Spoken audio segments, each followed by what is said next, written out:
You know what they say, ain't no thing like a chicken wing, and there's no reason why you shouldn't be making them at home. I'm teaching you how to make restaurant-style wings. You know, the ones that are deep fried, crispy, and slathered in a good buffalo sauce. My mouth's already watering. The most cost-conscious option is to choose a whole chicken wing and break it down yourself. Sounds intimidating, but it's super easy. The chicken wing itself gives you a nice guide. You just slide your knife right down between the drumette and the flat. Now, of course, you can fry these whole, and we eat them like that sometimes, just, you know, if we're feeling lazy. But in the restaurant, they're most often cut into the pieces of drumette and flat. In my house, it works great because my husband's more of the drumette and I'm more of the flat. So, you know, it just works out. And then you have what's left is the wing tip. Again, you can leave it on if you want, but classically, they're taken off as well. They're such a tender bone that you can usually just cut straight through with a knife, or you can use some kitchen shears and just cut through right there. Real easy. Even you can do it.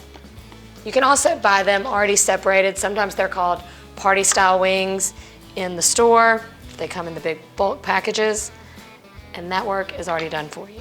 A lot of times we make our wings on the grill or in the air fryer, but sometimes just the good old classic deep fried bar style wing is just what you want. To make them extra crispy, we're gonna give them a light coating of seasoned flour. We just start with some all-purpose flour. To that we add some paprika and cayenne and salt. Of course, most of the seasoning is gonna come at the end in that hot, spicy buffalo sauce, so you don't have to overdo it in this first step. Give it a whisk and then sprinkle it over the wings. We just wanna give them a light coating. You don't want too much. I don't love a thick coating on the wing, just enough to make it crispy. Just a light coating is all you need. That's it. Once they're coated, I'm gonna cover it, pop this in the fridge for about an hour. In the meantime, I'll get my sauce made and my oil heating up. Pot one, I've got some vegetable oil heating up. You wanna heat that to 375. And in the second pot, we're gonna make our wing sauce. No fancy tricks here, just the good stuff. Starts with butter. Equal parts butter and hot sauce. We're just gonna melt that together over low in a small saucepan. I'm gonna add in a little pinch of garlic powder and some black pepper. Of course, you can make this sauce your own by adding in different elements here. Some people like to add a little splash of vinegar, maybe a dash of honey to sweeten it up a little bit. Just keeping things simple today. And then you just wanna heat that over low to medium low until it's all melted together. You want to stir constantly so the butter and the sauce come together as one instead of staying separated. The butter kind of mellows out the heat from the hot sauce and also allows it to coat the wings a little better. You know how they make wing sauce? I would not spend your money on that. Probably have butter on hand, and just regular hot sauce is like half the price of the already made wing sauce. And this is going to taste better. All melted together. It's thickened up a little bit, looks almost creamy. It's perfect. We're gonna keep it warm while we fry the wings. Our wings are nice and chilled, so the coating sticks on nicely. The oil is at 375, and now we're gonna fry this up. You don't wanna crowd your oil and bring that temperature down too much, so we'll do this in a couple batches, and we go. You don't want your oil more than halfway up, because once you add your wings in, it's gonna raise that volume, and we definitely don't want any spillage. If you don't want to go through this trouble, check out my videos on air fried wings and grilled wings.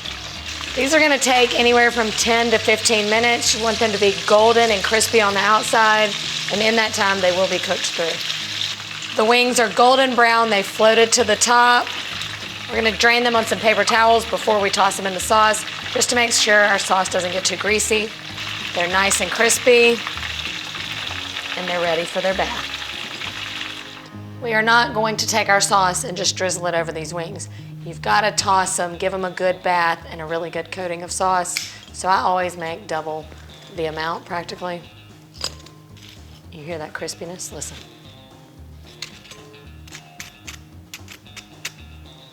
Sauce them up, baby. Going in.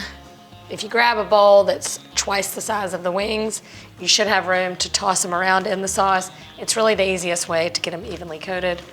That's what you want. Some might not like it quite as saucy, but when I'm eating bar-style chicken wings, I'm getting messy. Before we dig in, you most certainly cannot enjoy wings without a cold beer. I'm serving these up with blue cheese and ranch because I happen to like both. You do you. Yes, I do think you need either ranch or blue cheese. It's part of the experience. You've got the hot and spicy wing with the cool and creamy sauce. Yes, yes, please.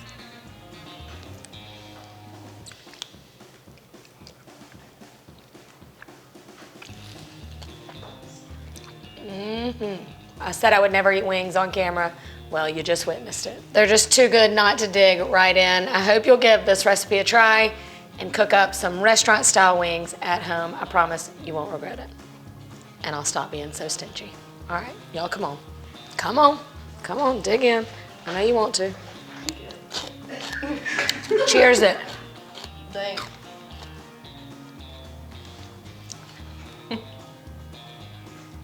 Am I right?